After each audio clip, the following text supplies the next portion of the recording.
Assalamualaikum warahmatullahi wabarakatuh. Perkenalkan, nama saya Puspa Padilla. Saya dari Prodi Keuangan dan Perbankan semester 1. Di sini saya akan menjelaskan materi tentang integritas pondasi moral anti korupsi untuk memenuhi salah satu tugas mata kuliah pendidikan anti korupsi dengan dosen pengampu yaitu Bapak Adi Robit Setiana SEMM. Baik, yang pertama, integritas pondasi moral anti korupsi. Apa itu integritas? Integritas atau integrity dalam bahasa Inggris diambil dari bahasa Latin yaitu integer, yang berarti kuat, kokoh, tidak goyah, atau tidak mudah terombang-ambing. Dengan makna seperti itu, integritas sejatinya merefleksikan kepribadian positif yang layak dimiliki setiap makhluk moral. Integritas bahkan seharusnya menimbulkan rasa terhormat dalam diri mereka yang memiliki keberanian untuk secara konsisten merawatnya. Menurut Robert C. Solomon, betapa berharganya integritas bagi manusia telah membuat Solomon menegaskan bahwa mengabaikan integritas tidak hanya mengakibatkan subjek kehilangan kemampuan berwawasan jauh ke depan, melainkan dapat menghancurkan diri sendiri. Yang kedua, ada menekan korupsi, memelihara dan mengembangkan integritas. Dari segi etika, isu integritas masuk dalam wilayah etika keutamaan, berbeda dengan teori etika utilitarianisme dan deontologi yang membimbing kita menemukan prinsip moral sebagai basis untuk bertindak. Etika keutamaan justru menekankan pentingnya komitmen dan konsistensi untuk selalu melakukan apa yang diyakini baik dan benar. Etika keutamaan menekankan predisposisi berupa keberanian moral untuk selalu bertindak sesuai dengan nilai-nilai serta keyakinan-keyakinan moral subjek tentang apa yang baik dan benar.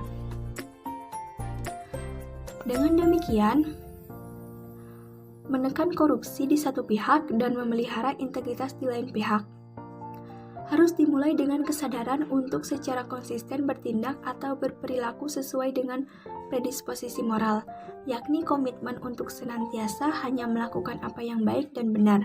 Lalu, bagaimana seseorang selalu konsisten bertindak sesuai dengan predisposisi moral yang dimilikinya?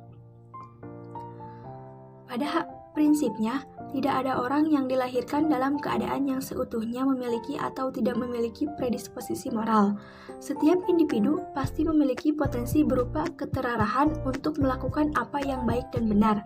Yang dibutuhkan adalah upaya merawat potensi itu agar tumbuh dan berkembang menjadi karakter pribadi yang kokoh.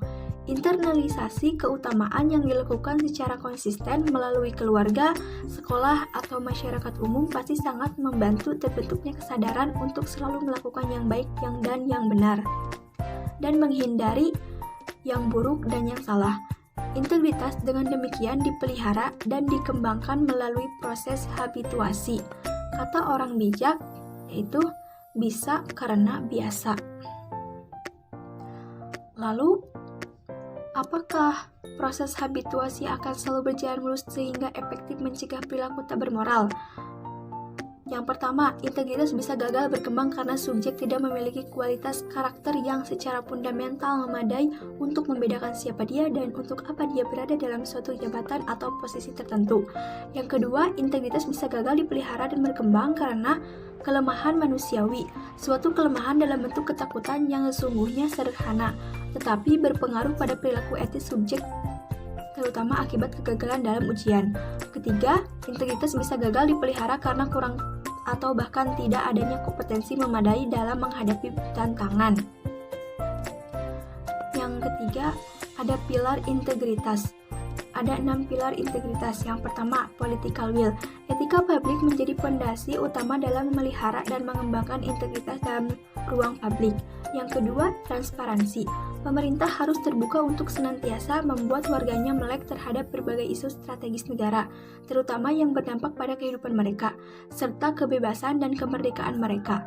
Transparansi akan mendorong munculnya kesadaran publik untuk berpartisipasi untuk mengontrol dan berkontribusi konkret demi suksesnya sebuah kebijakan. Yang ketiga, ada akuntabilitas.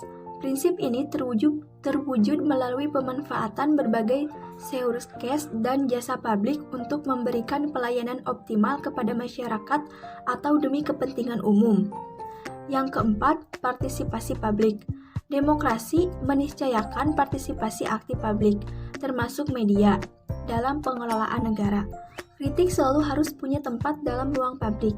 Namun, supaya kritik tidak melabrak asas fairness dan responsibility dalam tata kelola yang baik, kritik harus dilakukan dengan motif demikian kebaikan umum dan bukan demi kepentingan eksekutif diri sendiri atau segelintir orang.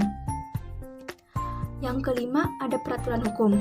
Pilar ini menuntut pentingnya negara selalu pembuat dan penegak hukum yang berintegritas. Mengapa? Karena peraturan hukum menjadi hukum karena memenuhi asas fairness, impartiality, and integrity. Yang terakhir, ruang demokrasi. Pilar ini penting untuk dirawat karena kita hidup dalam sebuah era di mana masyarakat semakin sadar akan hak-haknya yang harus dilindungi dan bahkan harus difasilitasi realisasinya oleh negara. Hak atas hidup yang layak, hak atas pekerjaan, hak untuk mendapatkan layanan pendidikan dan kesehatan yang baik, dan hak politik. Demikian presentasi yang dapat saya sampaikan. Mohon maaf bila ada kekurangan. Wabillahi taufiq wal hidayah. Wassalamualaikum warahmatullahi wabarakatuh.